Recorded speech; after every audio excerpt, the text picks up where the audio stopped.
शुरुआत करूं मैं शुचि विश्वास जी आपसे। क्या गांधी परिवार के इशारे पर हिंदुत्व और हिंदू मानदंडों पर तमाम सवाल खड़े किया जा रहे हैं, जो भारतीय जनता पार्टी लगातार कल से आरोप लगा रही?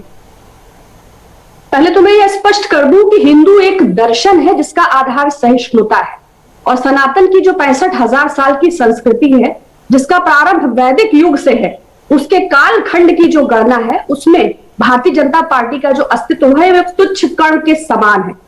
हिंदुत्व एक पॉलिटिकल एजेंडा है जो फॉसिस्ट सिस्टम पर आधारित है, जो ध्रुवीकरण की राजनीति करता है, समाज में सद्भाव को नष्ट करता है, वैमनस्य में इजाफा करता है। बाकी आप शेष 7 वर्ष के कार्यकाल से परिचित हैं, चाहे पहलू खान हो, चाहे अखलाक, चाहे जो इनकी आजादी में मिली हुई भीख हो, और चाहे आप वर्तमान में देखें कि पेंशन किस पर। मैं ज्यादा डिटेल में नहीं जाऊंगी, आपने हिंदुत्व पे बात की तो मैंने आपको आइडियोलॉजी को क्लियर किया। तो ये कितने बड़े हिंदू रक्षक हैं, कितने बड़े ये गौ रक्षक हैं, कितने बड़े ये देश के भक्षक हैं, और इनकी हिंदू दर्शन के बारे में क्या समझ है, क्योंकि इनकी राजनीतिक एजेंडे में सिर्फ अपनी पॉलिटिकल आइडियोलॉजी को एम्पलीफाई करना और ग्लोरीफाई करना शामिल है। जिस दिन ये उसके आवरण, उसके ममत्व, उसके हृदय, उसकी आत्मा को समझ लेंगे, तो उस सहिष्णुता को धारण करेंगे, उस दिन ये वास्तविक हिंदू कहलाएंगे।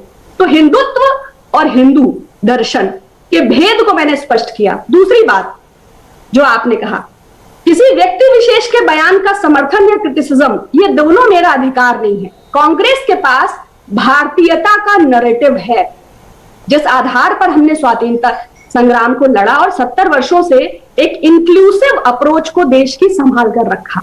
दूसरी ओर वह सत्तारूढ़ दल है जिसने वैमनस्यता की राजनीति और ध्रुवीकरण को आधार बनाकर। सुचित जी, इसमें देखिए महत्वपूर्ण सवाल यह है कि क्या जो किताब की पंक्तियां हैं जो सलमान खुर्शीद की हैं, राशिद अलवी जी के जो बयान हैं जो सामने है, जो उन्होंने कई संतों के सामने कहे हैं, ये तमाम बातें क्या कांग्रेस पार्टी के मूल आधार को समर्थित करती हैं, या दरअसल ये कांग्रेस पार्टी की विचारधारा से अलग है? इस पर स्पष्ट बात बताइए।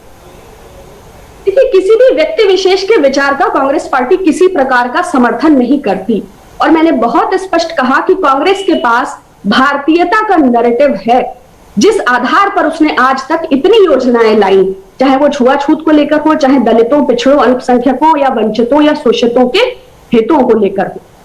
तो इसलिए हमारे पास भारतीयता का नैरेटिव है जो इस पर शोर कर रहे हैं। प्रेम शुक्ला जी, भारतीय जनता पार्टी कल से आक्रामक है कांग्रेस पार्टी पर। आपका कहना है कि सोनिया गांधी और राहुल गांधी के इशारे पर ऐसा कुछ हो रहा है? प्रेम शुक्ला जी।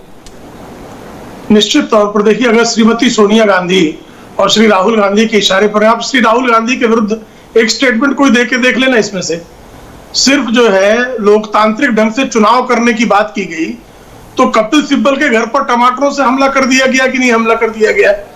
तो कांग्रेस की अंदरूनी सहिष्णुता का मानदंड आप इसी से आसानी से लगा सकते हैं कि जो लोग लोकतांत्रिक ढंग से चुनाव करने की बात करने पर अपने नेता पर टमाटर फेंकना प्रारंभ कर देते हैं, वह प्रभु रामचंद्र जी का अपमान करने पर सहिष्णुता से क्यों बैठ जाते हैं, क्यों सहिष्णुता याद आ जाती है।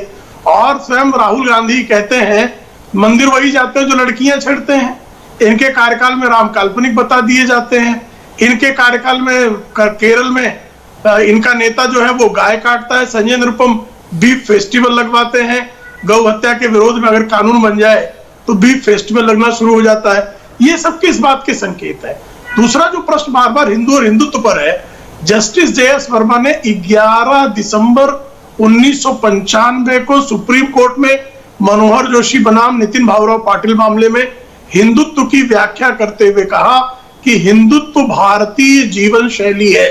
तो भारतीय जीवन शैली को बार बार सांप्रदायिक कहना, और कह कौन रहा है?